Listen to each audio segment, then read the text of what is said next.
अस्सलाम वालेकुम dear student. मेरा नाम मेहरान ख़ान है और आज का जो टॉपिक है वो है फैक्टर इफेक्टिंग आयनाइजेशन एनर्जी।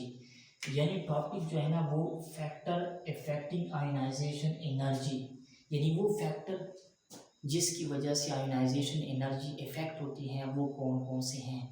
तो हमारे पास वैसे तो चार हैं। एक है एटॉमिक साइज, एक है न्यूक्लियर चार्ज, एक है शील्डिंग इफेक्ट और एक है नेचर ऑफ ऑर्बिटल। लेकिन आज के वीडियो में या आज के लेक्चर में हमने सिर्फ एक ही डिस्कस करना है और वो है हमारे पास एटॉमिक साइज।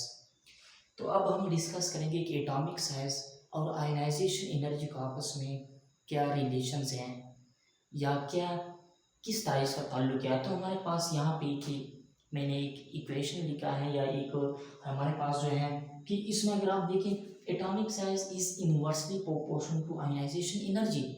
इसका हर किसी को पता है इस रिलेशन का कि atomic size inversely proportion to ionization energy. मतलब है कि अगर एटॉमिक साइज लार्ज हो तो आयनाइजेशन एनर्जी कम होगी और अगर एटॉमिक साइज स्मॉल हो तो आयनाइजेशन एनर्जी ज़्यादा होगी। यहाँ से आप लोग अंदाज़ा लगा सकते हो। देखो एटॉमिक साइज डिक्रीज है तो आयनाइजेशन एनर्जी इंक्रीज है, ये इस चीज़ को शो कर रहा है। इसके बाद अगर हम एटॉमिक साइज को इंक्रीज कर ले तो हमारे पास आयनाइजेशन एनर्जी डिक्रीज है, तो ये भी इस चीज़ को, तो ये दोनों हमारे पास जो है ना अगर रिलेशन को देखें तो ये हमारे पास यहाँ पे है। इसके बाद ये दोनों इस रिलेशन से हैं। अब हमारे पास सबसे पहले हम देखते हैं एटॉमिक साइज पे कि पीरियोडिक टेबल में एटॉमिक साइज का ट्रेंड क्या है, लेफ्ट टू राइट क्या है और टॉप टू बॉटम क्या है। तो मैंने एक पीरियड लिया है, पीरियड नंबर 2।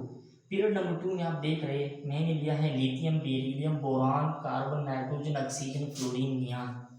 आप लोग देख रहे हो कि लिथियम का एटॉमिक नंबर 3 है, इसके बाद बेरिलियम का 4, 5, 6, मतलब एटॉमिक नंबर बढ़ रहे हैं। तो एटॉमिक नंबर अगर बढ़ रहे हैं तो इसका मतलब है कि प्रोटॉन बढ़ रहे हैं। तो इसका मतलब यह है कि नंबर ऑफ प्रोटॉन और नंबर ऑफ इलेक्ट्रॉन ऐड हो रहे हैं। लेकिन आप देख रहे हो इसमें दो शेल है या ऑर्बिट, ये न्यूक्लियस है और इसके भी दो ऑर्बिट शेल या एनर्जी लेवल है। इसमें भी दो ऑर्बिट, इसमें दो ऑर्बिट, दो ऑर्बिट, यानी शेल चेंज नहीं हो रही या शेल में इजाफा नहीं हो रहा है, ऑर्बिट में इजाफा नहीं हो रहा है। तो इस वजह से अब हम ये कहेंगे कि इलेक्ट्रॉन और प्रोटॉन तो ज़्यादा हो रहे हैं, शेल सेम है।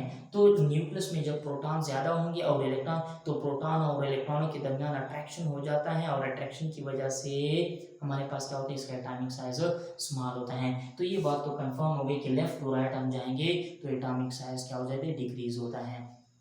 इसके बाद देखो मैंने एक ग्रुप्स लिया है, ग्रुप्स नंबर 1 लिया है जिसमें आप देख रहे हो lithium, sodium, potassium, rubidium, caesium, francium. इसमें आप देख रहे हो एटॉमिक नंबर तो बढ़ रहा है, एटॉमिक नंबर तो बढ़ रहे हैं, मतलब है कि नंबर ऑफ प्रोटॉन और इलेक्ट्रॉन बढ़ रहे हैं। लेकिन साथ में आप देख रहे हो कि शेल या ऑर्बिट या एनर्जी लेवल इसमें 2 हैं, इसमें 3, इसमें 4, इसमें 5, इसमें 6, इसमें 7। मतलब है कि टॉप टू बॉटम हम आएंगे।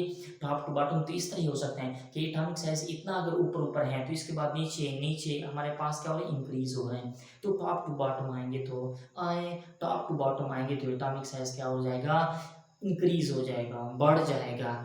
और जब वो बढ़ जाएगा तो अब ये तो एटॉमिक साइज का जो ट्रेंड था, अब आयनाइजेशन एनर्जी का ट्रेंड है। आयनाइजेशन एनर्जी का ट्रेंड हमने आयनाइजेशन एनर्जी की डेफिनेशन के साथ ही पढ़ा था पिछले वीडियो में।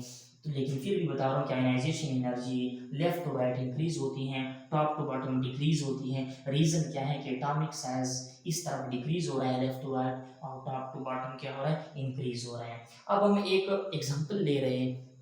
एग्जांपल में अगर आप देखें मैंने यहाँ से ये एक पोटाशियम का लिया, देखो पोटाशियम का एग्जांपल मैंने लिया है। अब देखो पोटाशियम ये न्यूक्लियस है, ये पोटाशियम का क्या है, ये उसका न्यूक्लियस है। मैंने ये न्यूक्लियस है और ये इलेक्ट्रॉन है, आउटर मोस्ट शेल इलेक्ट्रॉन भी बोल सकते हो, वैलेंस शेल इलेक्ट्रॉन भी बोल सकते हो। तो आप देख रहे हो कि आयनाइजेशन एनर्जी में हमने कहा ये पढ़ा था कि वैलेंस शेल से हमने एक इलेक्ट्रॉन को रिमूव करना है। अब अगर मैं ये इलेक्ट्रॉन रिमूव करना चाहूँ तो सबसे पहले आप इसको देखो कि ये देखो न्यूक्लियस, इलेक्ट्रॉन और न्यूक्लियस, इलेक्ट्रॉन और न्यूक्लियस के दरमियान जो डिस्टेंस है वो ज़्यादा है। देखो लार्ज डिस्टेंस, जब डिस्टेंस ज़्यादा हो गया तो न्यूक्लियस और इलेक्ट्रॉन के दरमियान अट्रैक्टिव फोर्स कम हो गया। देखो ये न्यूक्लियस है और ये इलेक्ट्रॉन है, फासला ज़्यादा है, तो न्यूक्लियस और इलेक्ट्रॉन के दरमियान अट्रैक्टिव फोर्स क्या है, कम है, अट्रैक्टिव फोर्स कम है, तो आयनाइजेशन एनर्जी कम होगी तो आप ये कहें कि डिस्टेंस वैलेंस शेल इलेक्ट्रॉनों और न्यूक्लियस के दरमियान डिस्टेंस ज़्यादा हो गया तो अट्रैक्टिव फोर्स क्या हो गया, इलेक्ट्रॉन और न्यूक्लियस के दरमियान अट्रैक्टिव फोर्स क्या हो गया, कम हो गया। और अगर अट्रैक्टिव फोर्स कम हो गया तो साथ में आपको लोअर यानी कम आयनाइजेशन एनर्जी दरकार होगी। इस वजह से पोटाशियम जो 19 इसके लिए 419 किलो जूल पर मोल एनर्जी दरकार है एक इलेक्ट्रॉन को रिमूव करने के लिए। लेकिन साथ में मैंने एक और एग्जाम्पल लिया है नाइट्रोजन का। यहाँ से मैंने पोटाशियम क्या लिया, नाइट्रोजन का। नाइट्रोजन की पहले शेल में 2 इलेक्ट्रॉन हैं, दूसरे शेल में 5 इलेक्ट्रॉन हैं। अब एक इलेक्ट्रॉन, ये वाला इलेक्ट्रॉन मैं रिमूव करना चाहता हूँ, लेकिन इसमें अब आप देखो इलेक्ट्रॉन और न्यूक्लियस के दरमियान फासला स्मॉल डिस्टेंस है। देखो क्या है, स्मॉल डिस्टेंस है, फासला कम है, फासला कम है इलेक्ट्रॉन और न्यूक्लियस के दरमियान, इलेक्ट्रॉन और न्यूक्लियस के दरमियान फासला कम है तो अट्रैक्टिव फोर्स ज्यादा होगा, स्ट्रॉन्ग अट्रैक्टिव फोर्स ज्यादा होगा। अब अट्रैक्टिव फोर्स ज्यादा होगा, न्यूक्लियस ने इलेक्ट्रॉन को टाइटली रखा हुआ है यानी स्ट्रांगली उन्होंने पकड़ा हुआ है, तो इस वजह से उसको रिमूव करना मुश्किल हो जाएगा और इस वजह से हायर यानी ज़्यादा आयनाइजेशन एनर्जी की ज़रूरत होगी। तो हमने डिफिनीशन ऑफ आयनाइजेशन एनर्जी पढ़ा था, ट्रेंड भी पढ़ा था, इंट्रोडक्शन भी किया था, साथ में आज हमने factor affecting of ionization energy पढ़ा और इसमें हमने एक ही डिस्कस कर दिया एटॉमिक साइज को। तो एटॉमिक साइज का रिलेशन ये है कि atomic size inversely proportional to ionization energy.